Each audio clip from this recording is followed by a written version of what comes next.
Vous êtes directeur du site africarabia.com consacré à la RDC. On rappelle les faits.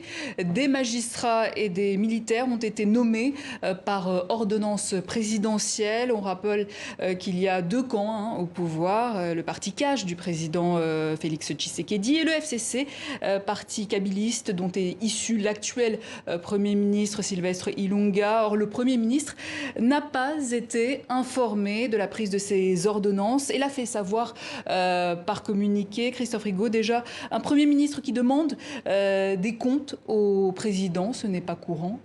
Non, ce n'est pas courant, mais c'est assez logique dans cette coalition qui est un petit peu à bout de souffle et où chaque décision d'un camp est en fait contestée par l'autre. Le problème sur ces nominations au sein de l'armée, c'est que normalement elles doivent être discutées en Conseil des ministres. Ce n'a pas été visiblement le cas et le Premier ministre n'a pas reconnu la signature du vice-premier ministre qui a signé ces ordonnances.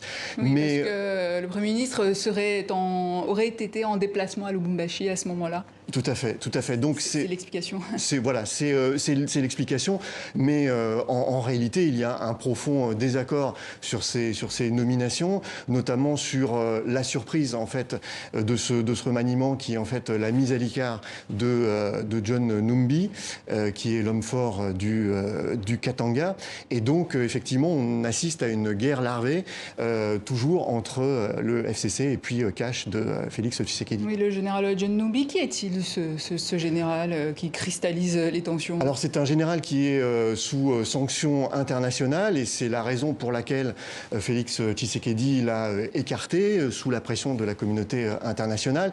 C'est l'homme fort du Katanga, c'est l'ancien chef de la police congolaise et il est sous sanction internationale puisqu'il est soupçonné d'avoir été le commanditaire de l'assassinat de Floribert Chebeya, un militant des droits de l'homme en 2010. Il a été mis au vert par Joseph Kabila dans son Katanga natal.